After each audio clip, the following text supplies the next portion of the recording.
अपना धर्म का काम करेंगे, अपनी संस्कृति बढ़ाएंगे तो हिंदू भी बढ़ाएगा, और अगर रोकोगे तो और बढ़ चढ़ के आएंगे सर।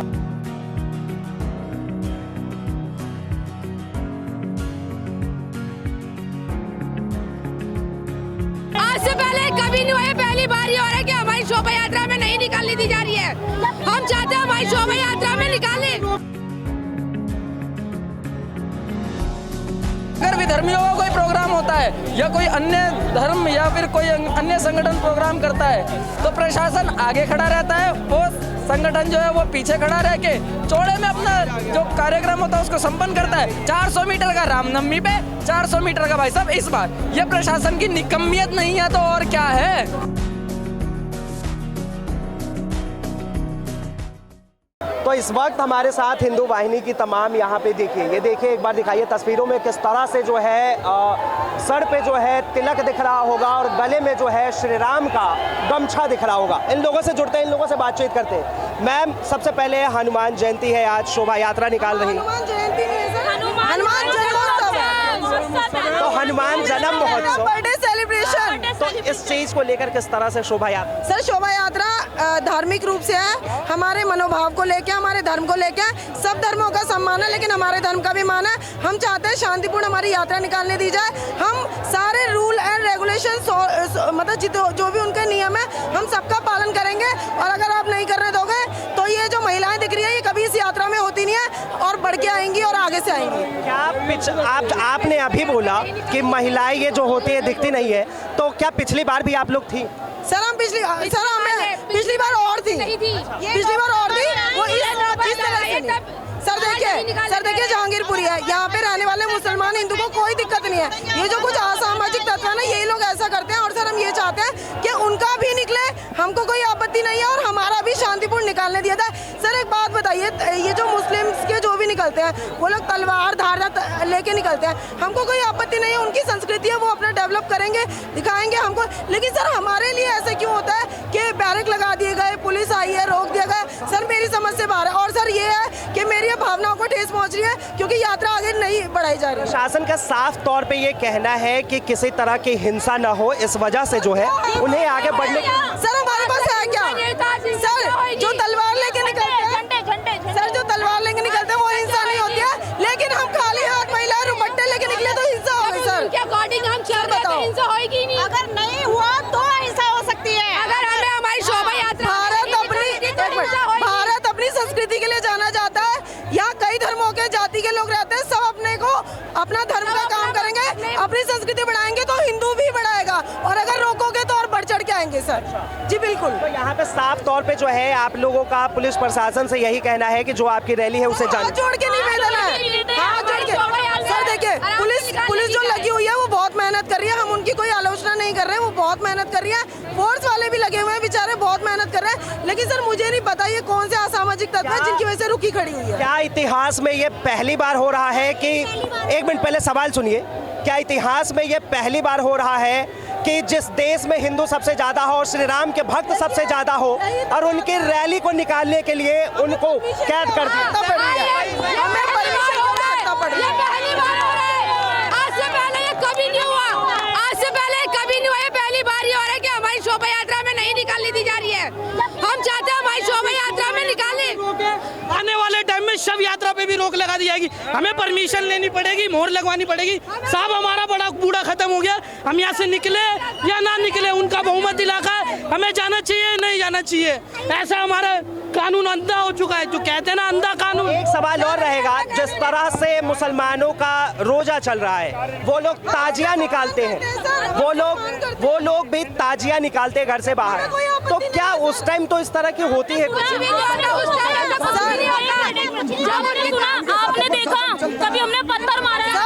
ये जहांगीरपुरी हिंदू और मुसलमान की एकता का प्रतीक है, लोग इसे तोड़ना चाहते हैं और इसीलिए असामाजिक तत्व ये प्रॉब्लम क्रिएट करते हैं, इसलिए हमें आगे जाने नहीं दिया जा रहा। हम उनके ताजिया का सम्मान करते हैं, उनके रोजों का सम्मान करते हैं, लेकिन अपने धर्मों का भी मान करते हैं हम।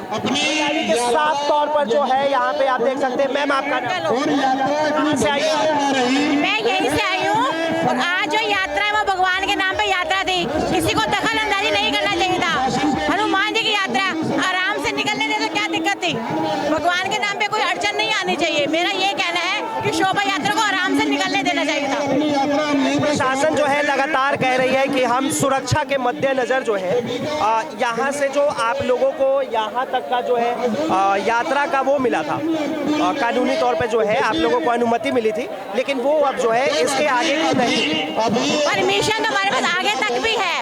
अगर ये हमें कोऑपरेट करे तो हम आराम से यात्रा निकाल रहे हैं, कोई दंगा फसाद तो कर नहीं रहे हैं। जब हर समाज के लोग शोभा यात्रा निकाल सकते हैं तो हमारे लिए क्यों, हिंदू समाज के लिए क्यों मना है इस यात्रा करने के लिए? हम लोग आराम से यात्रा निकाले तो निकालने दे, क्या दिक्कत है?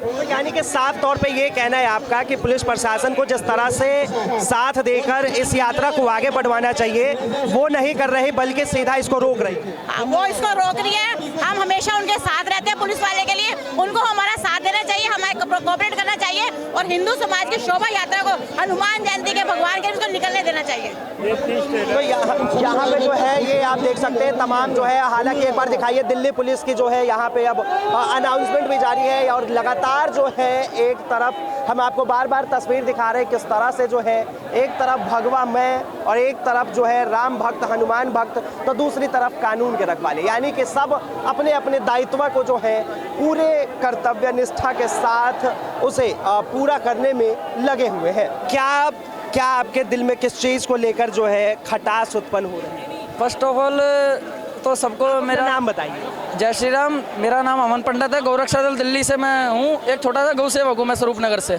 तो भाई साहब बात ये है कि जो पिछले वर्ष जो हमारे ऊपर आघात हुआ था वो हिंदुओं के ऊपर हुआ था और हमारे ऊपर हुआ था, हमने अपनी छाती पे ईंट खाई थी।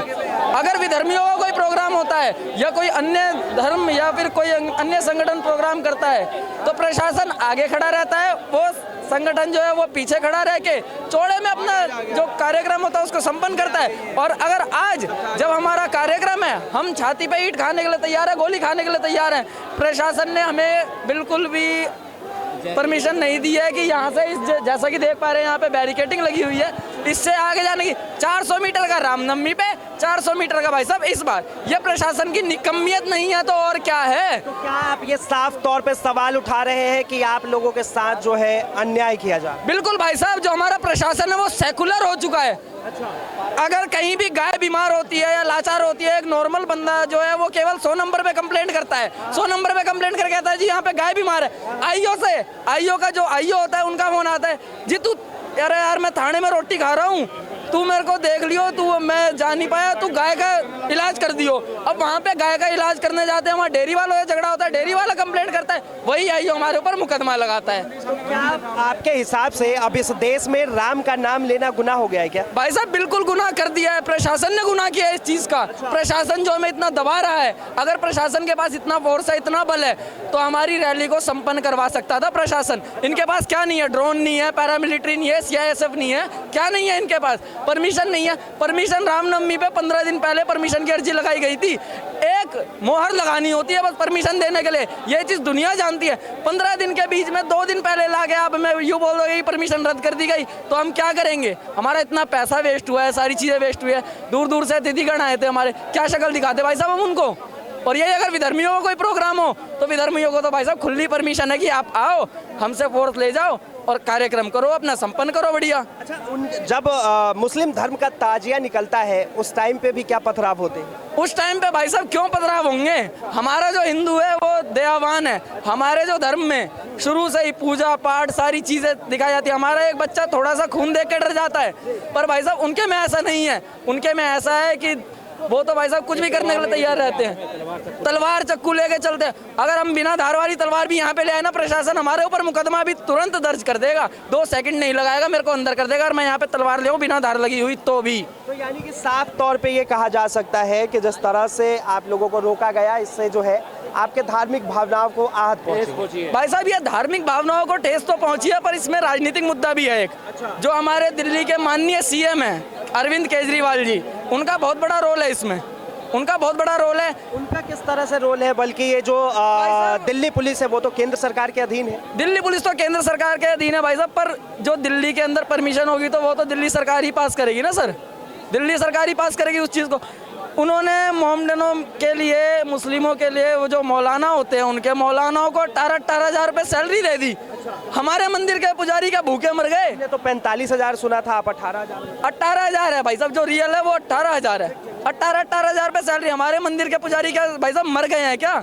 या मैं ये चाहूँगा, दिल्ली है, दिल्ली में हज हाउस 4 से 5 जगह हज हाउस बनाने का काम उसने शुरू करवा दिया था। मैं उससे पूछना चाहूँगा, दिल्ली में हज हाउस का क्या काम? मुंबई से जाती है हज यात्रा, मुंबई में तू बनाएगा तो मुंबई में बना, दिल्ली में क्या काम हज हाउस का? मेरे को ये बताओ। अच्छा, आप मस्जिद पे और मौलानाओं पे जो है आरोप लगा रहे हैं 18,000, इसका कोई प्रमाण है आपके पास? प्रमाण की बात नहीं है भाई साहब, ये चीज़ दुनिया जानती है। नहीं, जानने में और प्रमाण में बहुत फर्क होता है भाई साहब, दुनिया जानती है, दुनिया जानती है। बिल पास हुआ है इस चीज़ का भाई साहब। अच्छा, ये बताइए, आज से 2 साल पहले जब आप लोग यात्रा निकालते थे, क्या उस टाइम भी रोका जाता था? भाई साहब नहीं। अच्छा, ये पिछले वर्ष जो आघात हुआ था, ये कोई बोला तो जा रहा है कि हमारी तरफ से कोई कमी रही थी, पर भाई साहब जो पथराव हुआ था ना, वो बहुत गलत हुआ था। हमारे साथ चोटें हमारे ही ज़्यादा आई थी। अगर जब पथराव हुआ था, ये चीज़ आप मानते हैं, तो ये भी आपको मानने में क्या आपत्ति है कि जो कानून प्रशासन है वो आपके साथ है और आपकी सुरक्षा के लिए उन्होंने जो है आगे की अनुमति नहीं दी? भाई साहब, प्रशासन से बढ़कर कोई नहीं है आज के समय में। प्रशासन चाहे तो सब कुछ कर सकता है। इनके पास इतना फोर्स है, इतना बल है। ये चाहे ना भाई साहब कि हमारी रैली को जहांगीरपुरी में तो क्या पूरी दिल्ली में अगर निकलवाए ना, हमारे ऊपर एक कंकड़ का पत्थर नहीं आ सकता। हमारा प्रशासन ऐसा है, ऐसी ऐसी चीज़ों से लैस है हमारा प्रशासन, परंतु जानबूझ के हमें दबाया जा रहा है। हाँ जी। तो यहाँ पे हमने साफ तौर पे इन युवक से बात कराई। आपकी उम्र कितनी होगी? मेरी 24 साल है जी। ये 24 साल इनकी उम्र है और किस तरह से इनके अंदर जो है अपने धर्म को लेकर एक इनके अंदर वो भावनाएं हैं, आप साफ तौर पर देख सकते हैं। सर, अभी आपने जिस तरह से डीसीपी और कमिश्नर के साथ बातचीत की, क्या बात हुई आपकी? हमारी बात यही हुई, उन्होंने कहा देखो हमने यात्रा के लिए समुचित व्यवस्था की है, तो आप कृपया यात्रा को यहीं समाप्त कर दें और हम आपकी यात्रा को यहाँ तक लेकर के आए हैं और इस यात्रा को आप यहीं समाप्त कर दें। हमने उनको ये कहा है कि यात्रा अपने गंतव्य तक जानी चाहिए, अगर गंतव्य तक नहीं पहुँचेगी तो हम उसको पूरा नहीं मानेंगे, हम उसको अधूरा मानेंगे। और ये यात्रा जब तक पूरी नहीं होगी तब तक दिल्ली के अंदर विश्व हिंदू परिषद बजरंग दल हिंदू समाज का आह्वान करता रहेगा। इस साल दिल्ली में 500 शोभा यात्राएं निकली हैं, अगले साल 5,000 निकलेगी, उससे अगले साल 5 लाख निकलेगी। इसलिए प्रशासन के, समाज के, सबके हित में ये है कि इस यात्रा को पूरा कराया जाए। हालांकि जिस तरह से पिछली बार जहांगीरपुरी से जो घटना सामने आई, जिस तरह से देश का माहौल खराब हुआ, उसके बाद जो है आज जो है कानून प्रशासन, पुलिस प्रशासन तमाम एक्टिव हो गई है और वो लोग कह रहे हैं कि हम आपकी सुरक्षा की बात करें। देखो, समझने वाली बात है, जिन्होंने किया वो कोई धार्मिक लोग नहीं थे, वो अपराधी प्रवृत्ति के लोग थे। अपराधी प्रवृत्ति के लोग यदि बाहर रहेंगे तो वो किसी के ऊपर कभी भी हमला करेंगे, चाहे किसी भी धर्म की शोभा यात्रा हो। तो वो प्रशासन का काम है वैसे लोगों को अंदर भेजना, बाद में भी तो भेजा, उनको पहले भेजना चाहिए था। सब जानते हैं उसके काले धंधे। तो इसलिए मेरा कहना यही है, शोभा यात्रा की वजह से कोई वातावरण खराब नहीं होता, वातावरण रोकने की वजह से खराब होता है। अच्छा, देश के कई राज्यों में भी शोभा यात्रा के दौरान लगातार हमला हुए, लेकिन जहांगीरपुरी को ही मेन मुद्दा क्यों बनाएगा, केंद्र बिंदु? नहीं, दिल्ली वालों के लिए जहांगीरपुरी है, देश के लिए तो बंगाल और बिहार है। तो बहुत बहुत धन्यवाद। यहाँ पे हमने बातचीत की और हमने आपको तमाम जानकारियाँ दिलवाई कि किस तरह से जो है यहाँ पे है ये जो लोग हैं और यहाँ पे जो है यात्रा को लेकर, हालांकि अभी ये कह रहे हैं कि हमें प्रशासन से बातचीत हो रही है और लगातार जो है हम पूरी कोशिश करेंगे कि जिस तरह से पिछली बार जो यात्रा जहाँ पे रुकी थी उससे आगे तक ये यात्रा जाए। साफ तौर पर हमने यहाँ की आपको तस्वीर दिखाई कि किस तरह से जो है आज शोभा यात्रा निकाला गया। इसके बीच जो है लगातार यहाँ पे जो है पूरा भगवा मई और किस तरह से यहाँ पर भक्तों के बीच में उत्साह देखा, ये तमाम चीज़ आपने देखा। हालांकि इस यात्रा को जिस तरह से 300 मीटर की अनुमति मिली थी उसके अंदर ही रोक दिया गया, जो चीज़ को लेकर यहाँ पर राम भक्त और हनुमान भक्तों में काफ़ी रोष भी देखने को मिला, जो कि वो लोग जो है यहाँ पर नाराज़गी जाहिर करते हुए नजर आए कि किस तरह से जो है उनकी यात्रा को रोक दिया गया, आगे उनकी यात्रा को नहीं बढ़ने दिया गया। लेकिन यहाँ पर जो है लगातार ये कोशिश रही कि किसी भी तरह से प्रशासन से बातचीत कर और यहाँ से जो है यात्रा को और आगे बढ़ाया जाए। हालांकि जिस तरफ जो मस्जिद था पिछली बार हिंसा हुई थी, उस जगह से गुजारने की पूरी कोशिश थी, लेकिन इन पूरे बीच में जो है कानून व्यवस्था और दिल्ली पुलिस ने तमाम अपने मजबूती के साथ अपने टीम को इकट्ठा कर और एक तरह से यहाँ पे खड़ा कर दल बल के साथ जो है ये पूरे मामले को रोका। हालांकि अब समय हो चुका है और जो है अब यहाँ पे ये शोभा यात्रा की समाप्ति हो रही है। एक बार तस्वीर दिखाइए कि अब जो लोग हैं यहाँ पे वो वापस अपने अब घर की तरफ जा रहे हैं। हालांकि जो डीजे की गाड़ी थी वो भी चली गई और लोग जो है अब धीरे धीरे वो अपने घर की तरफ जा रहे हैं। तो यानी साफ तौर पर ये कहना मुश्किल नहीं है कि जिस तरह से जो सुरक्षा के लिहाजा से दिल्ली पुलिस ने जो चीज़, जो कानून व्यवस्था, जो प्रक्रिया यहाँ पे लागू की थी, उनका भी मर्यादा और मर्यादित लोगों ने जो है उसके नियमों का पालन किया और साफ तौर पर इन लोगों ने भी उस मर्यादा को नहीं तोड़ा। तो फिलहाल के लिए इतना ही। कैमरा जर्नलिस्ट अरित के साथ मैं Vinayak Kumar, Jahangirpuri, Delhi up to date.